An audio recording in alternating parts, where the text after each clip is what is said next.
as we know, it's just we enter every year and it's, is this the Ravens' time? Is this Lamar Jackson's turn? Can they get past the Chiefs and all of these other, stalwarts of the AFC? But it's always really about Kansas City when we're talking Baltimore. This potentially, Adam, as I send it back to you, potentially is a game changer in that you get a very talented quarter at a discount price. Newswire, only on SportsGrid.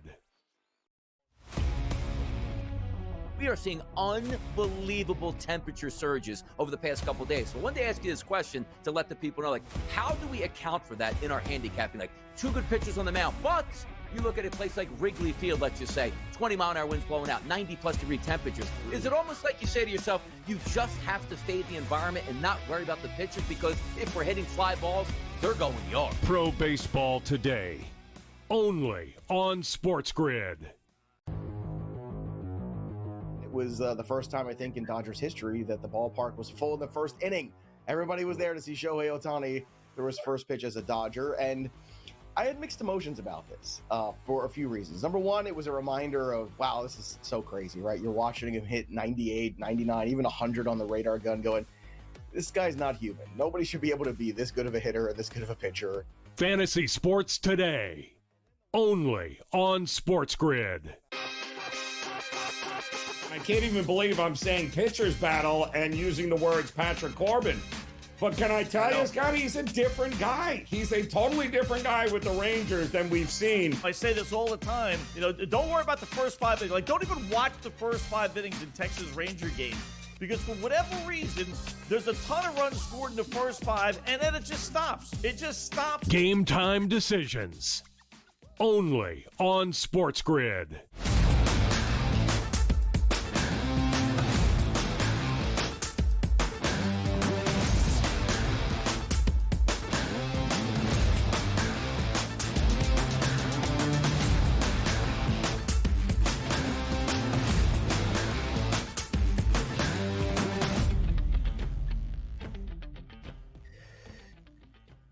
Oh, it is time to grind on a Friday morning right here on the Early Line Sirius XM Channel 159 right here on the Sports Grid Network. And over the next 3 hours, we are going to hit the hottest topics across the sports landscape, which includes the NBA draft, days 1 and day 2, future superstars in the NBA teams. They're all set, players with destinations. We are ready to go. Tonight, the NHL draft will take place. A huge Major League Baseball card, a warm weather weekend, and away we go. I'm Donnie Rightside today, joined by Joe Ranieri. And I think Joe Ranieri, enough of that Pink Pony Club down there in South Beach. He's ready for more action today.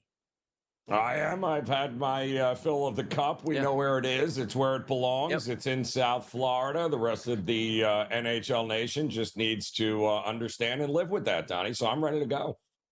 Florida, the state of hockey. Canada used to like hockey? No, it's Florida. Florida owns the Stanley Cup now, and away they go into next season. We'll see how that one turns out, but a lot of big information. Let's get to the hottest topics across the sports landscape in the 7 in 7. Now, Joe, night number 1 in the NBA draft. I enjoyed it here. A lot of fun stuff, a lot of named players. Cooper Fly goes. I was seeing who the Philadelphia 76ers will take at 3, where Malawach would go. He went inside the top 10. The Phoenix Suns get 2 centers. We've never seen that before because centers typically don't run the NBA anymore. But I got a kick out of day number 2. Was it like a private party? Was that the telecast that I was watching where it was just like a couple people in the studio audience, like Jerry Springer, hey, nice draft pick right there. You went from the bigness of an arena to it looked like a banquet hall last night.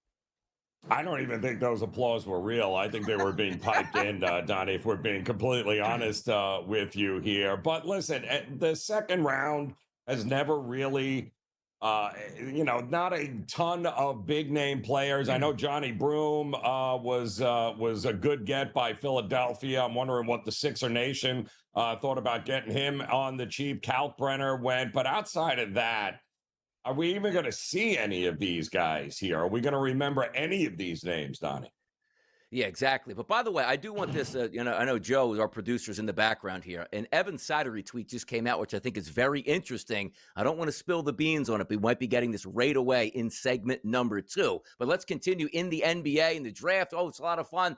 the amount of money some of these NBA guys are making is incredible here. Austin Reeves turned down an offer from the Lakers, Joe, at close to $90 million for a 4-year extension. Now, you and I might think, is he crazy? It's Austin Reeves. Yes, he averaged 20 points last year, did very well. But if he does not sign this extension, Joe, waits till next year, that extension could go up to $250 million. Now, here's my favorite part. Lakers fans like, you got to be kidding me, Austin. You got to sign that. Like, you got to be a team player. Who would do that in the NBA going like, you know what? I'll pass up the 90 for the 245 next year. Thank you very much. Well, I mean, I'm sure you heard the news that the Lakers were just sold for how much, Donnie? What's their value? Good point. 10 billion? Yeah, I think listen, it's a very pressure-packed offseason for the Lakers because they better get it right and surround Luka with the right kinds of players. I think he's got the leverage over the Lakers. By the way, Joe, also, he does have the leverage over the Lakers, which is crazy. And again, the amount of money the NBA players are making is pure insanity, but it is what it is. That's what the market provides. Now, when we do a show, Joe, right, you're sitting in a chair. I'm sitting in a chair behind our desks in studio. If I get up out of my chair, I'm worried, Joe, I might hurt my Achilles. What is the epidemic going around right now with Achilles injuries? Griffin Canning, he throws a pitch. It's like, yeah, he looks okay. Walks off the mound, drops to the ground, an Achilles injury, which is a devastating story for the New York Mets. But why are we hearing so much about Achilles injuries, man? What's going on out here? Well, baseball's very strange, but the NBA, I get it. Like, don't people wear high tops anymore? I don't remember high tops being worn in that generation and guys dropping like flies playing 82 games because while they were wearing high tops, these low tops and everything else. Canning last night, I don't even know what happened. He threw the pitch. He took one step and he collapsed. It was very strange, the whole scene last night. Yeah, and the Mets, I mean, look, just trying to put together sticky tape here just to keep that starting rotation in order to lose another guy. But they do pick up a victory, which we'll get to a little bit later, and another victory for the Mets. The first place Mets now, hey, the sky was falling, not so much anymore at that point here. So the Mets do pick up that victory yesterday, 4-0 in that win. Good win. Atlanta with another loss here. And the next game we're going to preview, which is big for the Mets, the Philadelphia Phillies. Hey, Joe, congratulations, Phillies. You scored a run, the only run of the series, as they get swept by the Houston Astros. I get angry because the Phillies are my team. This is what I envision in the playoffs. The Phillies are a good regular season team. Average pitching, they will hit. Ramp the pitching up, the Phillies can't hit. Case in point, in Houston for the past 3 days, the Astros 2-1 sweep the Phillies. Yeah, no, it's unfortunate, too. Like, what did you think was going to happen against Hunter Brown? Yeah, exactly. Really? Well, I mean, if you couldn't hit the first couple of games, nobody thought you were going to hit Hunter Brown. 7 innings pitch, he only gave up 3 hits. He struck out 9. That was a rough go this series here for the Philadelphia Phillies. The Phillies starting pitching was absolutely ridiculously good, and they didn't even come away with a win. It's hard to do. It really is. I'll tell you what else is hard to do. Go to Colorado and say, I'm a starting pitcher, go 6 innings pitched, only give up 1 earned run. That's what Clayton Kershaw did yesterday, and Shohei Ohtani goes yard in a 3-1 victory. Ohtani homers, Kershaw approaching 3,000 strikeouts in his illustrious career. I mean, that's longevity, especially since, we're talking about an era of pitching, Donnie, where guys go, we only need you to go 5, maybe 6 innings. So he's half in an old generation, half in a new generation, but 3,000 Ks, that's pretty, that's pretty impressive in a career. You got to hang around for a long time to do that. And by the way, if you go to @SportsGrid right now, we have a poll sitting out there, which we're going to decide which way we want to go. Is more impressive, Joe, 3,000 strikeouts or 3,000 base hits? So get involved in that @SportsGrid here. Make sure you get your vote on that. We'll have the results a little bit later in the show. The WNBA, I guess, is Caitlin Clark. Whether she plays or doesn't play, it's always big news. They lose last night to the Sparks 85-75, and also Caitlin Clark doubtful for a game tonight in a marquee matchup as well. Never good when she's not available. Not good for the ratings, not good for the league, and certainly not good for the Indiana Fever here. So hopefully this is not going to be one of those sophomore seasons that's mired in injuries every other week, Donnie, with her, because she's good for the game and she's good for the Fever. So let's hope she gets back on the court healthy and finishes the season. Yep, paychecks are watching that for sure, no doubt about it. By the way, the Baltimore Ravens, the NFL is one of the best organizational, from team to team, executive exactly on lying to you. Don't you remember a few weeks ago, it feels like now, it's like, hey, Justin Tucker, we're going to cut him. Has nothing to do with anything, but just on the field stuff that we just don't like. Yeah, like the NFL didn't tip the Ravens off like he was getting suspended, at least for half the season. Justin Tucker, 10-week NFL ban. This likely ends his career in the NFL, which was on a trajectory to be the single best kicker in the history of the sport. Hasn't performed all that well over the past 2 years, but when you get in trouble off the field and you're not performing on the field, you're gone, and he is.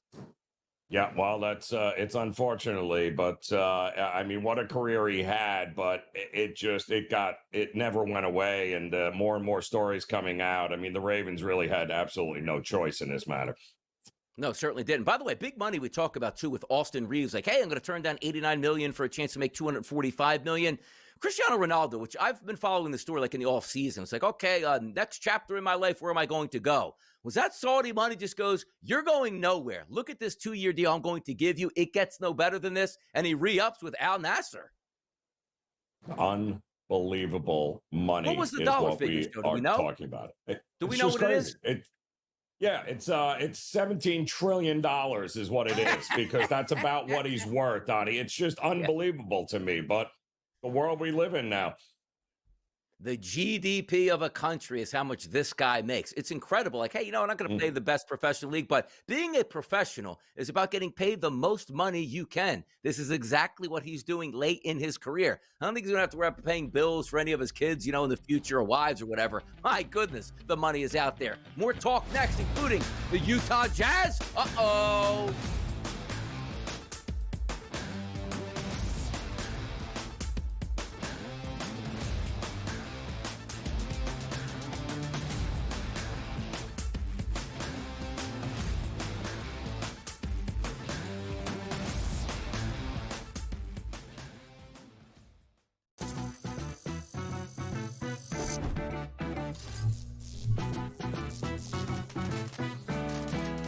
Playing online blackjack and want to try upping your odds? Well, here's a tip.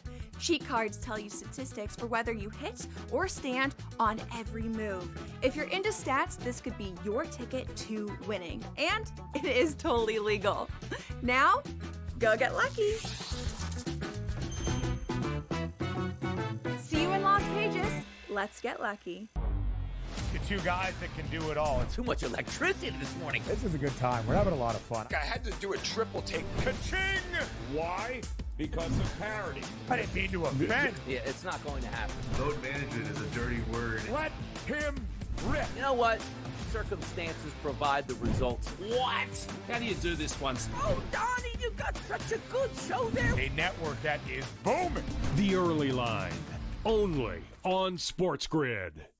The game is on. The stakes are high. But the action isn't just on the field. He's rearranging that ring. Get it inside! SportsGrid's in-game live. Your ultimate second screen experience. A little flyer, couple of 18.5-point live line. Every prop, every play, every day. Anything can happen. It's complete chaos. It's smarter to be on SportsGrid.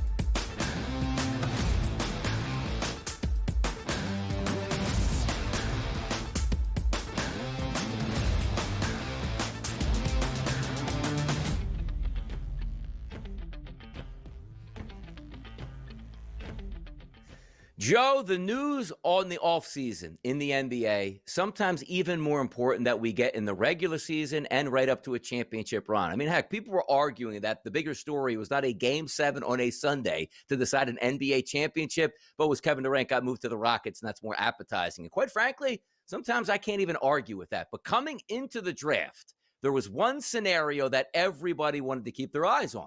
It wasn't, will Cooper Flacco number 1 overall or Dylan Harper number 2. It was the Philadelphia 76ers and that third pick. And you say, well, why was that so important? And why does the draft get started at 3? Well, I had to deal with Ace Bailey. Ace Bailey clearly is the third best player in this draft, but actively tanking his stock to go to a team that he wants to go to.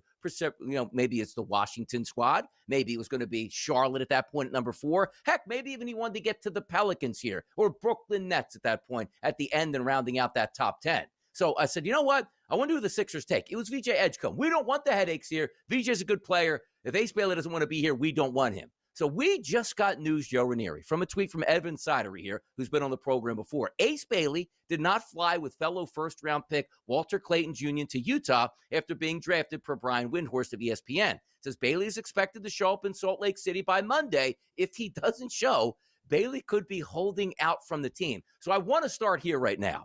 Like, this is pretty incredible where he clearly told Utah, I don't want to go there, told the Sixers, I really don't want to go there. I want to go to like these 3 teams in the bottom end of the top 10. But Danny Ainge goes, you know what? You're a really good player. I'm not passing up this opportunity. We'll make you love us here. So when you see the news coming down where Ace Bailey, and the best part about this tweet is it wasn't matter of fact like, oh, he's coming on a plane a little bit later on his own private jet, or don't worry about it, he'll be there Monday. We haven't gotten a lot of clear answers out of Ace Bailey's camp. What do we make to believe of this tweet now coming out, Joe? I believe half of what you read, right? Half of what you hear, Donnie, at this point. I mean, you were still a top 5 pick. That's a lot of money that you're leaving out on the table here to go to what? The Brooklyn Nets instead? Like, I don't understand what you're holding out for. You can put all those teams in a blender and, congratulations. They're all the same. They're not any good here. So I don't know what the kid is doing. And we talked about it a week ago. And I said, what you're getting here is just really bad advice. The people around him not doing him any favor because there's no self-awareness with him or his camp, apparently, Donnie. And we've seen this now how many times. And we're not even talking about the best player in the draft. We're talking about a dude that was lucky to go 5th here because that's how big a question mark is. There's nothing guaranteed that Ace Bailey's going to be an all-star in the NBA. He's not Cooper Flagg in any way, shape, or form. So I don't get it. I really don't.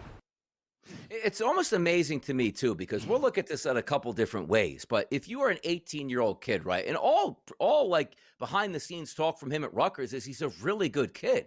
So you sign with a group, right, let's just say an agency group and somebody that's going to market you that's not really used to being in this position, and they're giving you terrible advice, and everybody is telling you that. Now, I understand, like, people want to go different places. Like, heck, Eli Manning got drafted number 1 overall and was like, you know what, I don't want to go to San Diego. I'm going to force my way to the Giants. So there are circumstances around that do work out in your favor. And Eli Manning goes to New York, made a lot of money, won 2 Super Bowls, and is a borderline Hall of Famer at this point. But if we are looking at Ace Bailey, like, you ace the test, pun intended. You go out and give the best interviews you can because you're right, Joe. The higher you get drafted, the more money that you make in that rookie deal, and nothing is guaranteed. What, have we never seen a top 5 pick after 4 or 5 years? Like, that guy can't play. But you know what? He got a really good wage for 5 years and can retire on that and never has to work again. So every $1 million counts. And the difference between going number 3 and going, let's just say, 5, which you went, and 7, 8, or 9, where you wanted to go, are millions and millions of dollars over the length of that deal. So when I say to myself,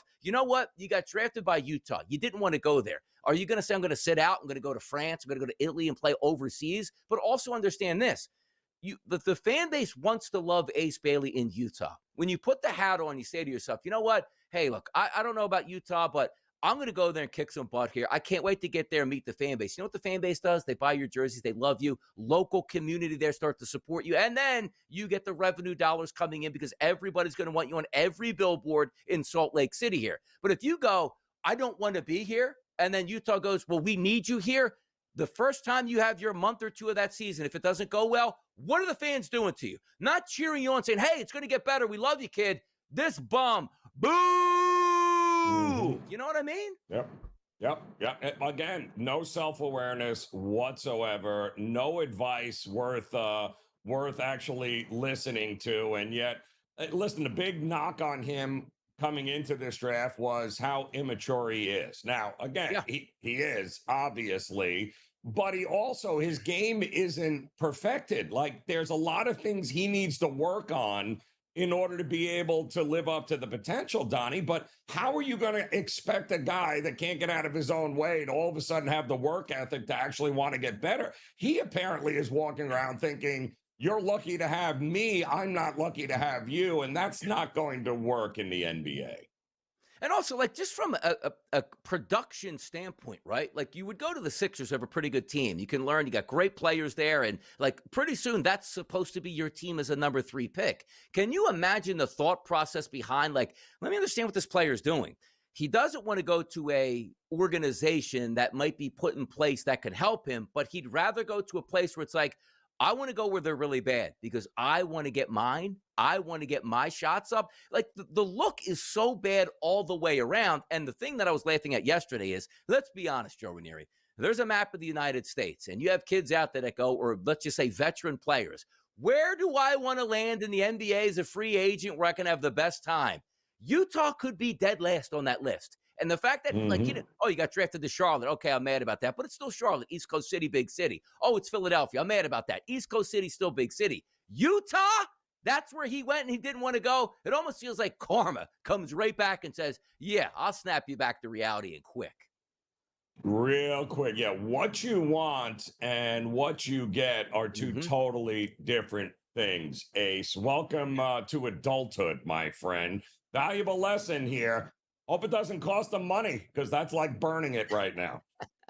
No doubt about it. And by the way, next segment, we're going to talk Cooper Flagg, who's going to a ready-made playoff team. Why didn't Cooper Flagg go, don't you dare draft me, Dallas. I want to get to Brooklyn because they stink, and I want to get mine. Because great players don't think like that, Ace Bailey. Cooper Flagg's up next. Let's talk about it right here.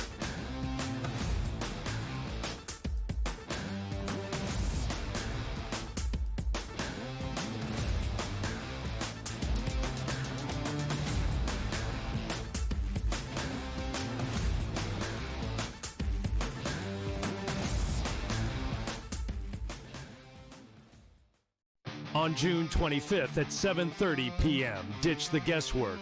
Ben Stevens, Kevin Walsh, James Young, and Tom Vecchio have your NBA draft betting coverage pick by pick, bet by bet, all night long. We got all the insights and expert analysis, because betting blind isn't a strategy. Coverage starts at 7:30 p.m. on June 25th, only on SportsGrid. Oklahoma City now becomes one of 4 NBA teams ever, one of 3 NBA champs ever, to win at least 84 total regular season and postseason games. It's just the beginning, Ben, and you just look at a team with, these guys at such a young age, and, Chet's got a team option, Ismail Dieng has a team option, Jalen Williams team option, Keyshawn Wallace team option. Hey, Ben, they're all coming back. The Early Line, only on SportsGrid. We are seeing unbelievable temperature surges over the past couple days. So I wanted to ask you this question to let the people know, like, how do we account for that in our handicapping? Like, 2 good pitchers on the mound, but you look at a place like Wrigley Field, let's just say, 20-mile-an-hour winds blowing out, 90-plus degree temperatures. Is it almost like you say to yourself, you just have to fade the environment and not worry about the pitchers, because if we're hitting fly balls, they're going yard? Pro Baseball Today, only on SportsGrid.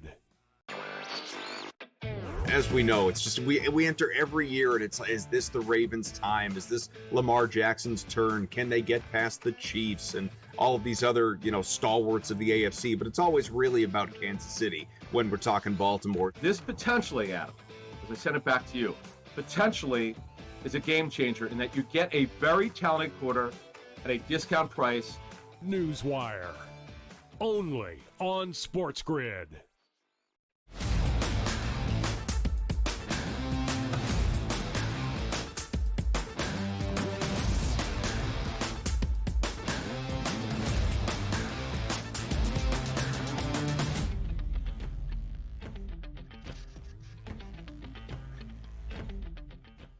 Hour number one in full effect right here for the early line. You know we got you, people, for a full 3 hours on this Friday morning to get your weekend, started, kick it off, have some fun, get some bets in, and we'll get the Cooper Flag and some bets that are now appearing on the FanDuel Sportsbook. But before we do that, Joe, as we said to open the show, there was round number 2 in the NBA draft last night. And I got to tell you, just some funny things that you just look at where it's like, hey, should they really have this televised? Because I know, it's better than probably what any they would put on. It would rate higher than just some random thing they would say, hey, an old 30 for 30 that they would place on the network. But I got to tell you, I did get a kick out of how it moved from a arena into a banquet room.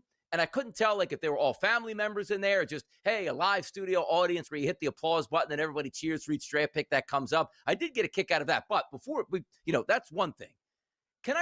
This has been going around a lot, Joe. And last night was even worse than night number 1 in the draft. The hats. Everybody got traded on night number 2. Nobody knew where they were going, and everybody's hat was wrong. Can we just make that change next year in the NBA? Every year, everybody gets angry, and every year they don't change it. I have no idea why it's done, and it's so confusing to the person who flips on the telecast and goes, oh, he just got drafted by the Wizards. And he's talking, I can't wait to get to New Orleans. What is this, Joe? Why are we doing this? Yeah, I mean, really, at that point, Donnie, what you need to do is just have an NBA hat. That's it. Just like a generic NBA hat, welcome to the league, because I really don't know. We just called your name, but the reality is in about 30 seconds, we have no idea where you're going to land. So why don't we just give you a welcome to an NBA hat and you're good to go there and leave it at that, because what Walter Clayton Jr. was the most confusing thing. If you were watching it, and you had the sound off, you had you couldn't figure out why he was interviewing with Utah. When wasn't Washington the one who just picked? It was legit confusing the entire first night with that as well. You know what? You just brought up a great point, which I didn't even think about, because most people are at home and they're watching with the sound on, you can hear. But there's a lot of people at sports bars, Joe, that don't have the sound on. Yo, Walter Clayton, look where he went. And you get home, he call you, he didn't go there. What do you mean? I watched him with a hat on that said where he was going, and he was. I mean, come on now. You're so right. This has to change next year, and it is a simple fix. But night 2 did go on with some interesting draft picks and still some big names. First pick of the second round, which in the NFL is the most coveted position in the history of sports. We have a day to think about, and the chase for the trades and who's going to go in number 1 and round number 2. That went to Rasheer Fleming out of St. Joseph's here in Philadelphia. Noah Penda went to the Magic at 32. Kalkbrenner went to the Hornets at 34. Janai Broom to the Philadelphia 76ers at 35. This guy was fighting to be the best player in college basketball last year with obviously the number 1 overall pick, Cooper Flag. Chaz Lanier to the Pistons at 37. And Proctor, a sweet shooting 2-guard there, goes to the Cavaliers. Any thoughts on some of these picks in round number 2 that we saw last night, Joe? Yeah, apparently the Suns' approach to this draft was anytime I get any sort of tradable asset in this draft, I'm just going to trade it for either a big man or a shooting guard, because that's exactly what this roster is made up of now.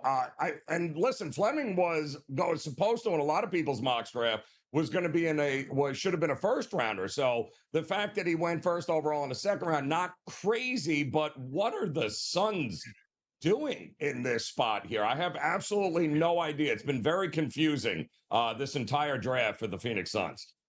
No, it certainly has. And again, Janai Broom is probably the biggest name in the second round to go, because the NBA drafts on talent and what you can project that player to be. And you know what the NBA hates the most? We talk to JY about this all the time. Oh, he's a finished product and he's really good. Yeah, drop him down the board 30 spots or into the second round. I'm not saying Janai Broom is going to be an NBA superstar, but the fact that you turned on your television last year and watched SEC basketball, high-level top 10 basketball with the Auburn Tigers, and watched Janai Broom damn, this guy is really good. And then you see the projections when he works out. So we don't know if he can play in the NBA. It does boggle your mind, but it is what it is. Well, listen, is Drummond coming back? Because if he doesn't, you're going to slot in a guy that's 40 years old anyway. It feels like Johnny Broom played 30 years in college basketball. But he is a guy that can immediately back up, your boy there if he's healthy. So I don't hate the pick for Philadelphia because they're win now, and he's got a lot of experience behind him, Johnny Broom. Yeah, we'll see what happens with that roster as it plays out. They got some pretty good guards in the backcourt, but it always is. Is Paul George ancient and done, or does he get in the gym in the offseason and come back rejuvenated? And always with Joel Embiid, who's expected to be healthy. Oh, my goodness. For a training camp, isn't that amazing here? What you get out of Joel Embiid, and can he get close to what he was as an MVP for the Philadelphia 76ers? I promise we're talking Cooper Flag and the betting markets on the FanDuel Sportsbook next on the early line.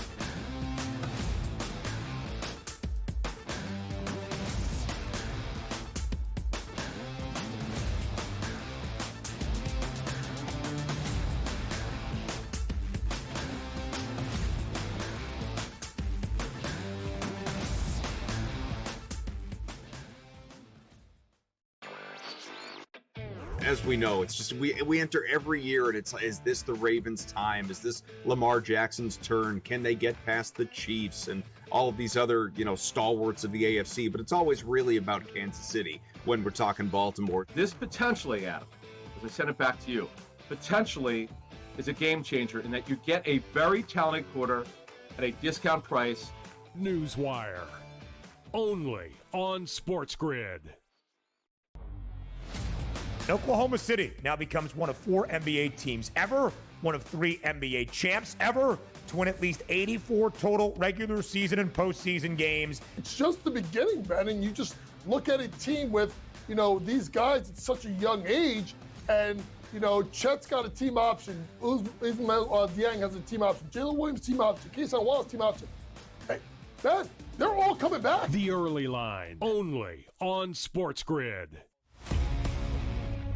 We are seeing unbelievable temperature surges over the past couple days. So I wanted to ask you this question to let the people know, how do we account for that in our handicapping? 2 good pitchers on the mound, but you look at a place like Wrigley Field, let's just say, 20-mile-an-hour winds blowing out, 90-plus degree temperatures. Is it almost like you say to yourself, you just have to fade the environment and not worry about the pitchers, because if we're hitting fly balls, they're going yard? Pro Baseball Today, only on SportsGrid.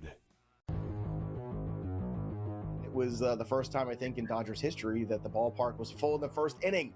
Everybody was there to see Shohei Ohtani throw his first pitch as a Dodger, and I had mixed emotions about this for a few reasons. Number one, it was a reminder of, wow, this is so crazy, right? You're watching him hit 98, 99, even 100 on the radar gun going, this guy's not human. Nobody should be able to be this good of a hitter or this good of a pitcher. Fantasy Sports Today, only on SportsGrid.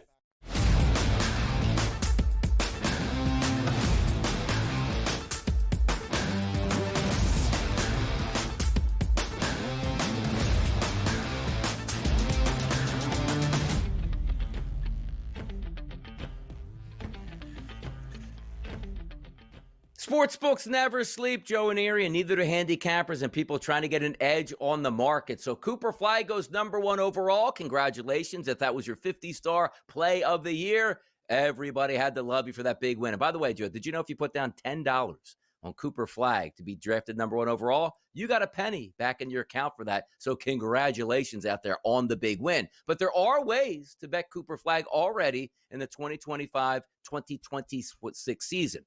Let me ask you this question, Joe. Are you interested in any of these? A 30-point debut for Cooper Flag in NBA game #1 at 20-1. Does he step in and say, this is my team, let me go bananas in game 1? Does that catch your eye? Yeah, but it's also not a real edge. I wouldn't bet it game 1, Donnie. I would look for game 2 or 3. Because wow, I would imagine, I would wait until the market sticks a fork in him quick, because he only comes up with, 15 points in the first game, and everyone's like, oh, this guy's so overrated. I would let the dust settle and then look, because he can very well be a triple-double machine, I think, here on an every other night basis that'll make you a ton of money.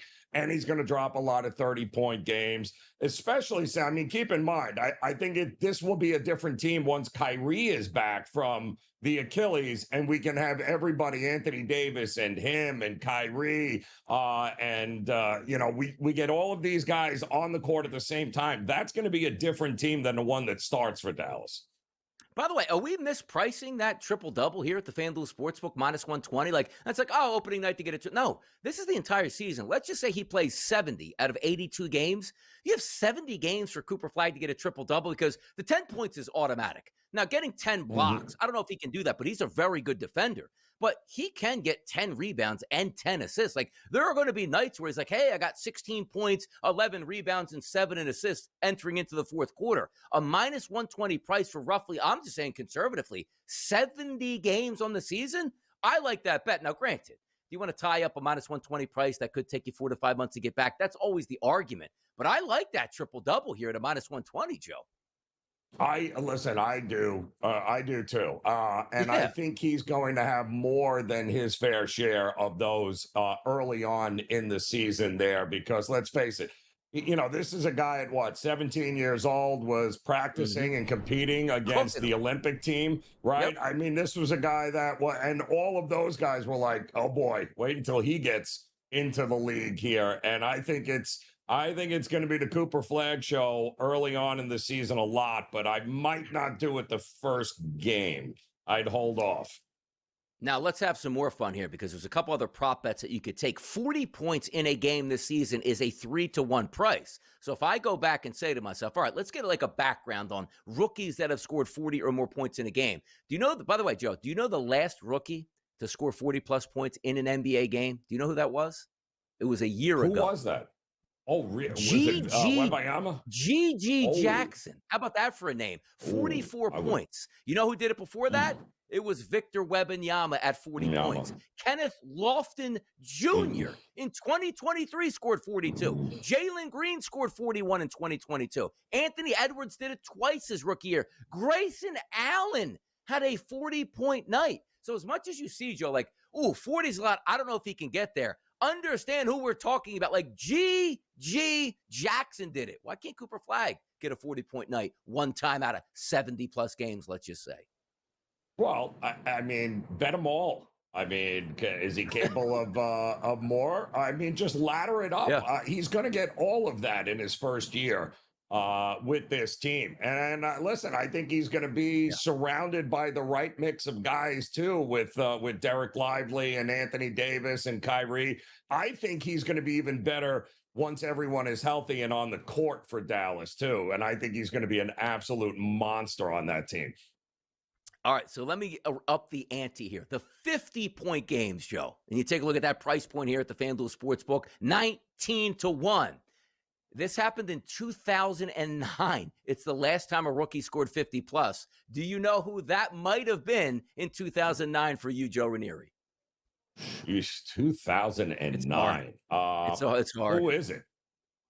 Brandon Jennings. Yeah, Joe's cheating. We have another Joe producing in the background cheating right now. Brandon Jennings, 55 points. Now, before that, it didn't happen since 1997. So think about a really good rookie in 1997 who was number 1 overall in that draft.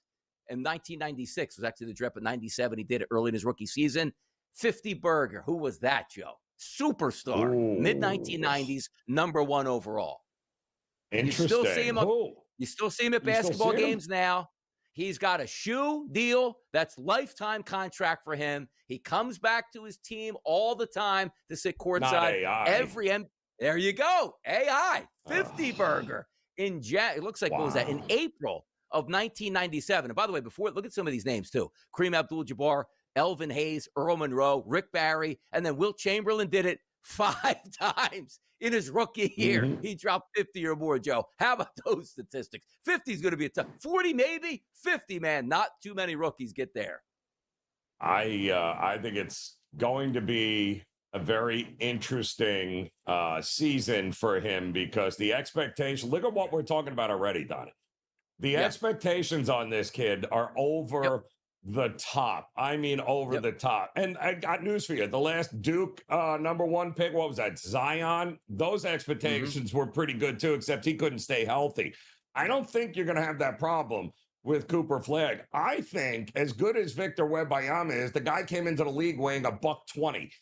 Cooper Flagg, to me, is more capable and more game ready now to compete in the NBA at a high level, I think, than a lot of these guys over the last decade have been at the number one spot.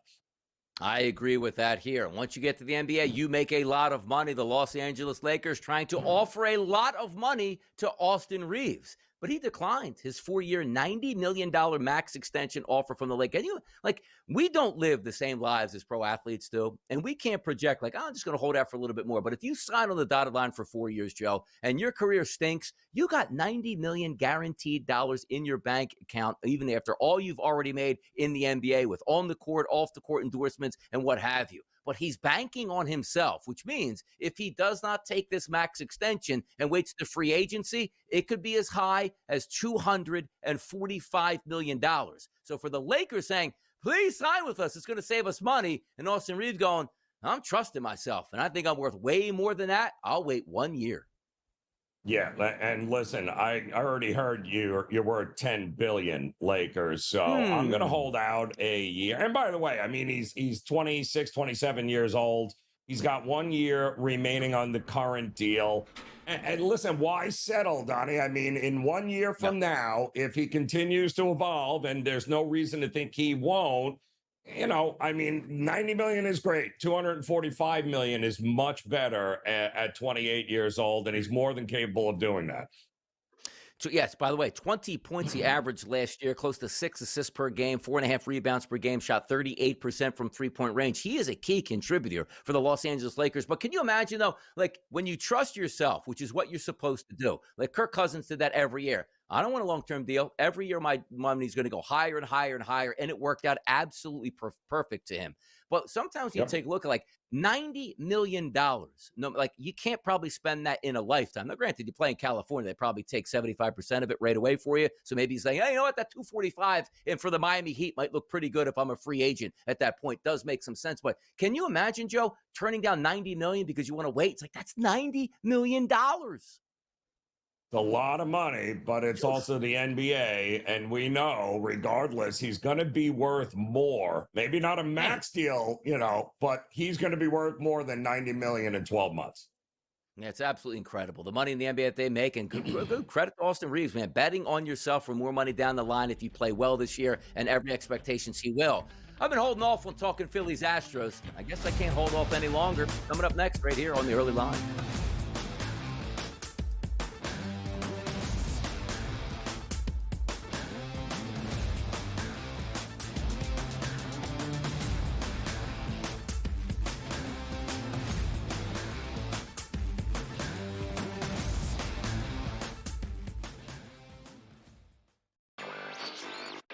What do you make of this price tag here, reportedly, of $1.7 billion for a club that right now technically doesn't even have a home ballpark? We don't see a lot of teams sold in Major League Baseball. I mean, if you go back to 2020, Steve Cohen bought the New York Mets for $2.4 billion. The only team sold since then was the Orioles last year, also for around $1.7 billion.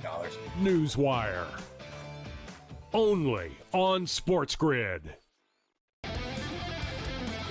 We're going to go with Cam Young at 30-1. I think it's a really nice course for him at the Rocket Mortgage in Detroit, Michigan for him. Wyndham Clark at 36-1. And I also like Alex Noren at 60-1. My Morency drunken Brett dart toss golf pick, which does win like 2-3 times a year, guys. Some insanely enough. But I'm going to say Matt Fitzpatrick. Sports Rage tonight. Only on SportsGrid. The two guys that can do it all. Too much electricity this morning. This is a good time. We're having a lot of fun. I had to do a triple take. Ka-ching! Why? Because of parity. I didn't mean to offend. Yeah, it's not going to happen. Load management is a dirty word. Let him rip. You know what? Circumstances provide the results. What? How do you do this one? Oh, Donnie, you got such a good show there. A network that is booming. The Early Line. Only on SportsGrid. I do believe that SJ now is the #1 player in the world. The things that he can do from the point of attack, offensively and defensively, his ability to drive downhill and score at all three levels. And the thing I like most about this young man at 26, he's so humble. He's so humble. And that speaks to the whole culture of OKC that Sam Presti and Mark Daigneault has built. Humble team, folks. Betting above the rim. Only on SportsGrid.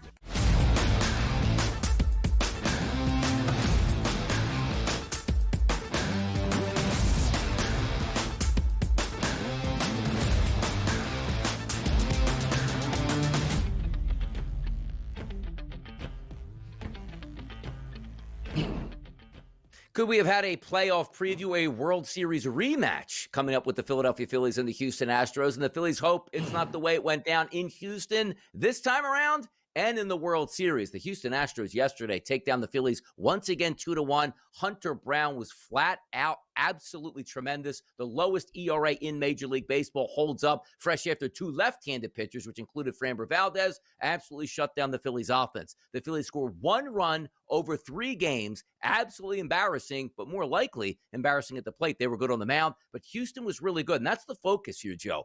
The Houston Astros, always that team lying in wait. I don't even think they're playing that great of baseball, but still hanging around, and all of a sudden you find yourselves 48-33 on the season. This team is going over an evolution of players in and out of that lineup over the past couple years, but the one constant thing is, Joe, they still win games on a consistent basis.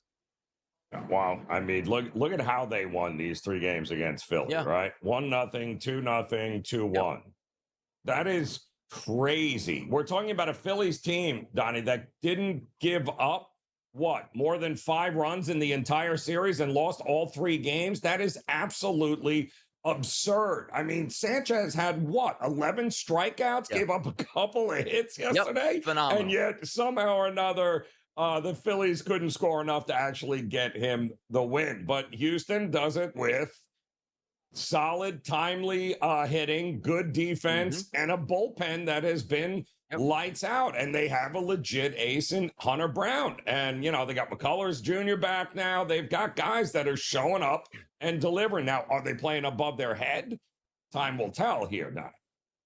By the way, Alvarez due back in that lineup sooner than later, which adds a lot of punch there. Isaac Paredes, who they brought over, has done a decent job for them. Jose Altuve, ups and downs here. You figure he'll get it right here. A lot of young, talented players in that lineup finally starting to play well. And again, the pitching staff, which you might not look at as household names right now, but Hunter Brown, he's been on the come up for quite some time now. One of the better pitchers in Major League Baseball at the front end of that rotation. That's a really good team to watch out for there in the AL West. And if we're talking about the AL West and how you like to bet the Houston Astros, take a look at the West. They're a minus 480 price to win it now. A monster favorite. You take a look at the AL pennant, a plus 420 price. World Series dropping lower and lower daily here to an 11-1 price. Is this a team that you would like to bet on here? Or you still think like, you know what, Donnie? I need to see them for a couple more weeks, but more importantly, what does that front office do with the trade deadline to bolster that before I make a decision? Well, and, you know, I think they have shown it's an organization that knows how to win on a consistent basis. So it would not shock me at all if they're in this race, and they very much are. Yeah, the moves will come. They'll do what they have to do to bolster this team. But to get to this point, be 48-33 and not have your best hitter in the lineup here for how long, Donnie? I mean, that's pretty impressive by Houston. And here we go again, is what a lot of people are saying, and a lot of teams are saying, here we go again, because who's catching them? Although don't sleep on the Angels, because they're only a game and a half out of the wild card spot right now as well. Yeah, some teams, and also keep in mind with this as well, which so many teams still think they can make the playoffs. It used to be in the past, you're right? Like, 70% of Major League Baseball at the trade deadline is out of it and don't care, and they sell. It's harder to get those good players around a team that goes, hey, we don't make the playoffs that much, and we're a game back in the wild. No, we're not trading. Like, we're not going to sell out now. We want our fans to believe, which means more fans in the stands, and also the chance to make the playoffs. That's what the goal is going to be. The chance to make the playoffs here for Atlanta Braves got a little bit worse yesterday in a 4-0 victory for the New York Mets over them. But the question here now is, you take a look at the Mets, where it's like, all right, 3rd inning, you lose your starting pitcher in Griffin Canning. The bullpen came in and was sensational for the Mets yesterday in a 4-0 victory over the Atlanta Braves. They needed that win, but you lose a starting pitcher, so you take that with a grain of salt. I mean, it's rough. It's really rough. They got a few guys already on the IL. They just lost him now, and he was really the surprise of this rotation this year. And what did they? They had won now, I think, 12 of the 17 games that he started for him. I mean, he has been, kind of the stopper that nobody saw coming. Thank goodness Montas is back here. They hope to get Mania back at some particular point. But, I mean, this team is just every time they take 2 steps forward with the pitching, they take 3 steps back. Somebody else gets hurt. My question is, do they have any more money to spend at the deadline to go get pitching, Donnie?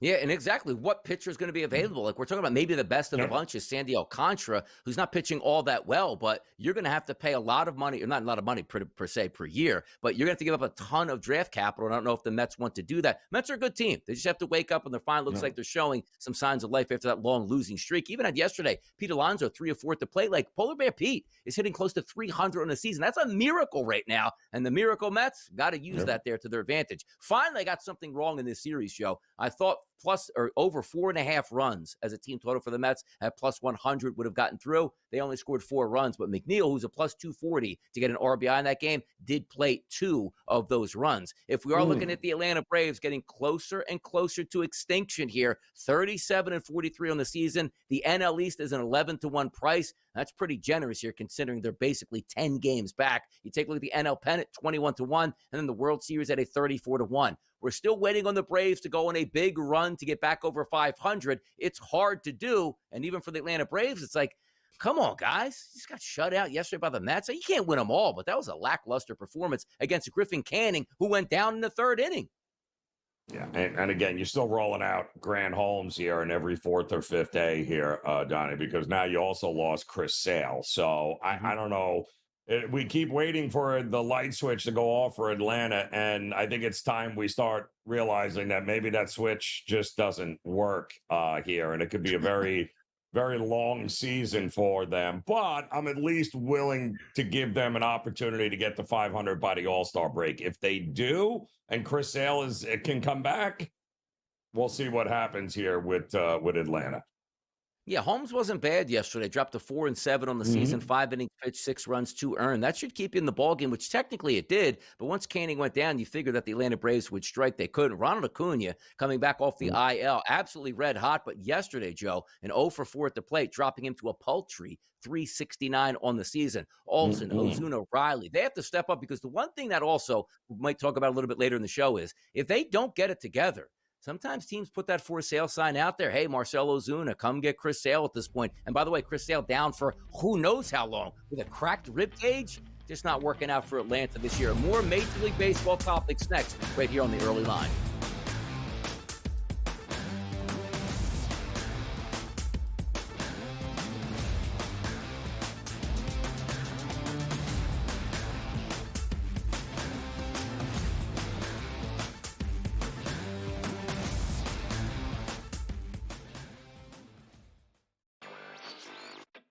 As we know, it's just we enter every year and it's, is this the Ravens' time? Is this Lamar Jackson's turn? Can they get past the Chiefs and all of these other, stalwarts of the AFC? But it's always really about Kansas City when we're talking Baltimore. This potentially, Adam, as I send it back to you, potentially is a game changer in that you get a very talented quarter at a discount price.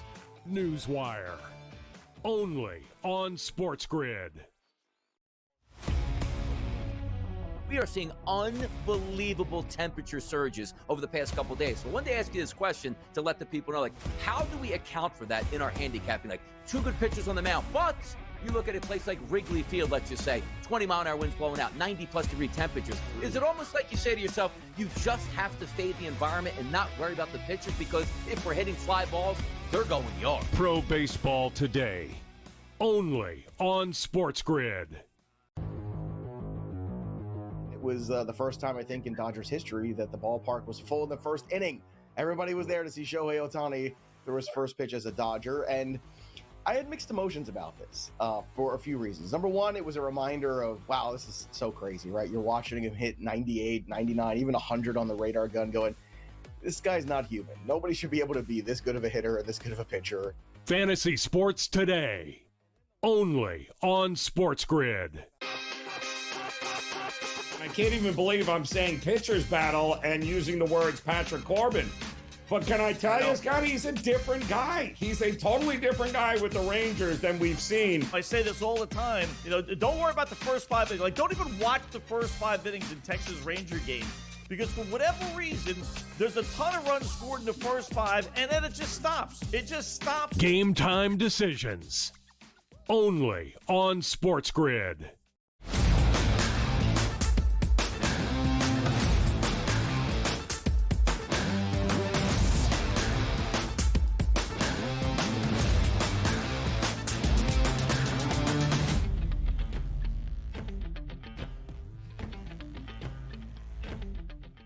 Who would have thought the Los Angeles Dodgers would roll up into Colorado yesterday with Clayton Kershaw on the mound going up against Austin Gomber? What's that sound like, Joe? 13-1 final? Well, you're off by 1 because the Dodgers did get a 3, and you say to yourself, you know what? Before this game started, the Dodgers are going to get 3 runs. Oh, they lose that game because it's Colorado. No, they don't. Clayton Kershaw used to pitching in Colorado, hasn't had great success overall in Colorado, but was fantastic yesterday. How about only 69 pitches to get through 6 innings to give up 1 earned run to lower his ERA to 3.03? The old man still has it yesterday in Colorado. Well, yeah, he's also taking on a team in the Rockies that is dead last against left-handed pitching this season, Donnie. So it doesn't shock me that he was able to have success. And, he's a guy that ever since he's come back, he's gotten better and better each outing here, and that should shock nobody. If anybody knows it's a marathon and not a sprint, it is him, and so do the Dodgers. And right now, he's getting into pretty good form. What's he going to be like come August and September is always the big question with Kershaw.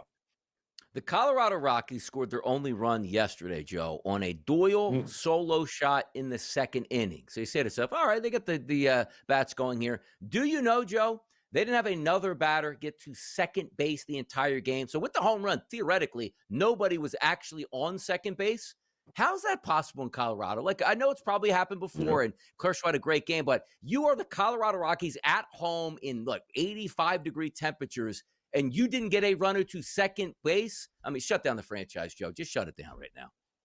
63 losses in their first 81 games, I believe, sets a modern era record yesterday there, Donnie. This team is bad on a level that we have not seen before, which is saying a lot because we've watched the Tigers and the Athletics over the last 5 to 7 years, and the fact that Colorado makes them look like quality baseball teams is just absolutely crazy.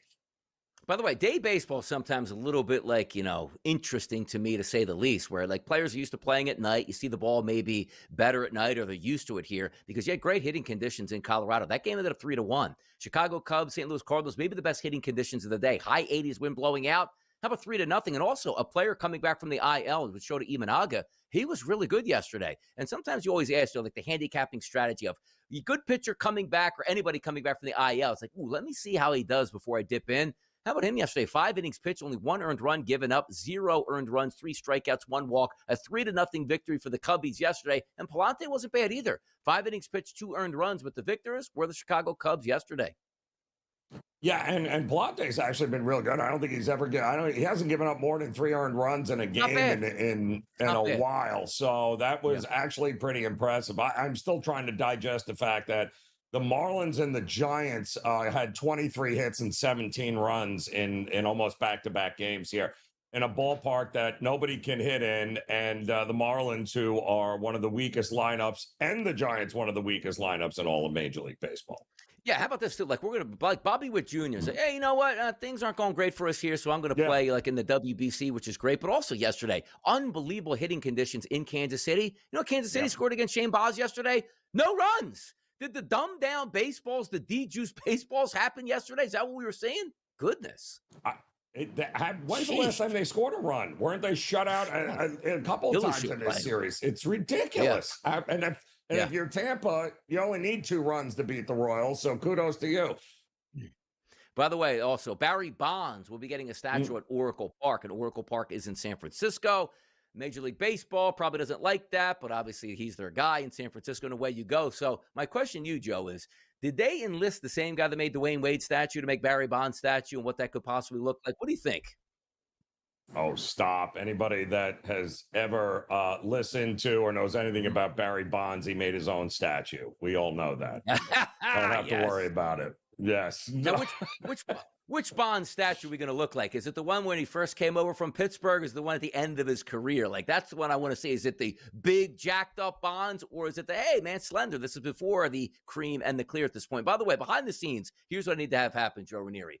We need a statue of SportsGrid talent. And we can say, like, oh, that one looks good. Oh, this one looks bad. Like, nice, like, bronze us up. Put us on statues of what could be outside either downtown in Midtown Manhattan or over in New Jersey. Like, I got to tell you, I roll up to Homedale, New Jersey to go to the New Jersey studios, and like a Kevin Walsh bronze statue is outside there looking at us. It'd be kind of interesting here. I wonder who would get the statue here at the SportsGrid Network. We'll be up more hot topics, 1 hour down, 2 hours to go. Let's continue to get after it. It's Joe Ranieri, Donnie Right Side, right here on the grid.